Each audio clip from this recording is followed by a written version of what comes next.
തെരഞ്ഞെടുപ്പ് പ്രചാരണ രംഗത്തും ഇപ്പോഴും കേരളമാകെ പോറ്റിയെ കേറ്റിയ എന്നുള്ള പാട്ട് വലിയ തോതിൽ വൈറലായി എന്നതിൽ ഒരു തർക്കവുമില്ല.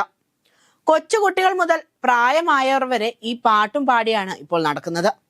ഈ പാട്ടിനെതിരെ നിലവിലൊരു കേസ് രജിസ്റ്റർ ചെയ്തിട്ടുണ്ട്.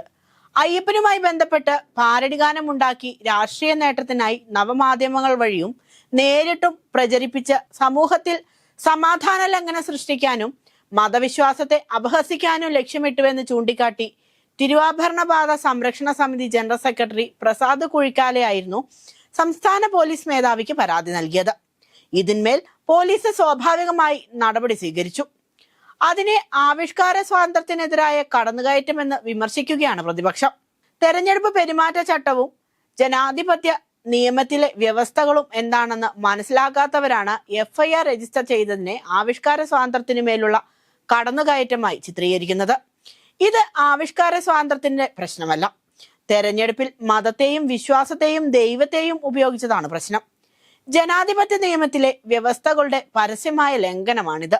മതം, വിശ്വാസം, ദൈവം, ആരാധനാലയങ്ങൾ എന്നിവയെ ഉപയോഗിച്ച് തെരഞ്ഞെടുപ്പിൽ വോട്ട് തേടരുതെന്ന നിയമം വ്യക്തമായി അനുശാസിക്കുന്നുണ്ട്. അങ്ങനെ വോട്ട് തേടി ജയിക്കുന്നവരെ അയോഗ്യരാക്കാനും വ്യവസ്ഥയുണ്ട്. ഇത് സംബന്ധിച്ച സുപ്രീം കോടതിയുടെ സുപ്രധാന വിധികളുമുണ്ട്. ജാതി, മതം, വംശം, ദൈവം, ഭാഷ എന്നിവയുടെ പേരിൽ രാഷ്ട്രീയ പ്രവർത്തകർ വോട്ട് പിടിക്കരുതെന്ന് 2017 ജനുവരി 2 സുപ്രീം കോടതിയുടെ 7-അംഗ ഭരണഘടനാ സമിതി ബെഞ്ച് വിധിച്ചിരുന്നു. മതത്തിന്റെയോ ജാതിയുടെയോ സമുദായത്തിന്റെയോ ഭാഷയുടെയോ ദൈവത്തിന്റെയോ പേരിൽ പ്രചാരണം പാടില്ലെന്ന് വ്യക്തമാക്കിയ സുപ്രീം കോടതി ഭരണഘടനാ ബെഞ്ച് തിരഞ്ഞെടുപ്പ് മതനിരപേക്ഷ പ്രക്രിയയാണെന്നും വ്യക്തമാക്കിയിട്ടുണ്ട്. ഇതെല്ലാം ലംഘിക്കുന്നതായിരുന്നു UDFന്റെയും BJPയുടെയും തെരഞ്ഞെടുപ്പ് പ്രചാരണം. ശബരിമലയിലെ സ്വർണ്ണ കവർച്ച കേസിന്റെ മറവിൽ വിശ്വാസികളെ തെറ്റിദ്ധരിപ്പിക്കാൻ തെരഞ്ഞെടുപ്പിൽ BJP വിതരണം ചെയ്ത ലഘുലേഖയ്ക്കെതിരെ CPM തെരഞ്ഞെടുപ്പ് കമ്മീഷന് പരാതി നൽകിയിരുന്നു.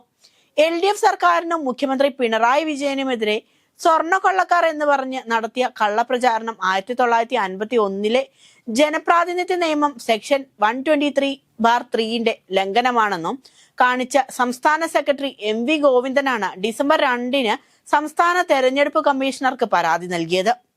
പെരുമാറ്റച്ചട്ട ലംഘനമാണെന്ന് വ്യക്തമായതോടെ തെരഞ്ഞെടുപ്പ് കമ്മീഷണർ ലഘുലേഖകൾ കണ്ടെത്തി നശിപ്പിക്കാനും നിയമ നടപടി സ്വീകരിക്കാനും ഡിസംബർ 5 ജില്ലാ തെരഞ്ഞെടുപ്പ് ഉദ്യോഗസ്ഥരായ കളക്ടർമാർക്ക് നിർദ്ദേശവും നൽകി. പല രീതിയിലുള്ള പാരഡി ഗാനങ്ങൾ കേരളത്തിൽ ഇറക്കിയിട്ടുണ്ട്. അതൊന്നും വിദ്വേഷം ജനിപ്പിച്ച് വോട്ട് പിടിക്കാനോ തെരഞ്ഞെടുപ്പ് ചട്ടലംഘനം സൃഷ്ടിക്കാനോ ആയിരുന്നില്ല. എന്നാൽ UDF ആസൂത്രിതമായി ദൈവത്തെ ഉപയോഗിച്ച് വിദ്വേഷം സൃഷ്ടിച്ച് വോട്ട് തേടുകയായിരുന്നു. ഇത് ഈ നാട്ടിലെ എല്ലാ വോട്ടർമാർക്കും ഇന്ന് കൃത്യമായി മനസ്സിലാവുകയും ചെയ്തിട്ടുണ്ട്. കേരളം പോലെ ഇത്രമേൽ മതേതര സ്വഭാവമുള്ള ഒരു സംസ്ഥാനത്ത് ആഴത്തിൽ വർഗീയത പടർത്തി അതിൽ നിന്നും രാഷ്ട്രീയ നേട്ടം സൃഷ്ടിക്കാനുള്ള UDFന്റെ പരിശ്രമങ്ങളെ കേരള ജനത ഒന്നായി തിരിച്ചറിയുന്നുണ്ട്. വികസനവും ക്ഷേമവും പറഞ്ഞ് LDF വോട്ടർമാരെ സമീപിച്ചപ്പോൾ മറ്റൊന്നും പറയാനില്ലാതെ UDFും BJPയും മതത്തെയും ദൈവത്തെയും ഉപയോഗിച്ച് വിശ്വാസികളെ സർക്കാരിനെതിരെ തിരിക്കാൻ ശ്രമിച്ചു. ജമാഅത്തെ ഇസ്ലാമി ഉൾപ്പെടെയുള്ള മതരാഷ്ട്രീയവാദികളുമായി ഒരു വശത്തും RSSുമായി മറുവശത്തും ധാരണയുണ്ടാക്കി തെരഞ്ഞെടുപ്പിനെ നേരിട്ട UDF കൊടും വർഗീയ വിഷം തുപ്പലുകളാണ് തെരഞ്ഞെടുപ്പ് പ്രചാരണത്തിന്റെ മറവിൽ വീടുകളിൽ കയറി നടത്തിയത്.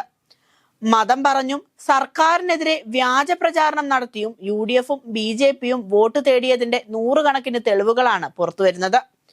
പരസ്യമായി രാഷ്ട്രീയം പറയാതെ മതത്തെയും വിശ്വാസത്തെയും ദൈവത്തെയും ആരാധനാലയങ്ങളെയും ഉപയോഗിച്ച് വർഗീയത ആളിക്കത്തിച്ചാണ് തദ്ദേശ തെരഞ്ഞെടുപ്പിൽ UDF മേൽക്കൈ നേടിയത്. നിയമസഭാ തെരഞ്ഞെടുപ്പിനെയും ഇതേ രീതിയിൽ നേടാനുള്ള ആസൂത്രിത നീക്കത്തിന്റെ ഭാഗമായാണ് ഇപ്പോൾ പാരഡിപ്പാട്ടിനെ UDF ഉപയോഗിക്കുന്നത്.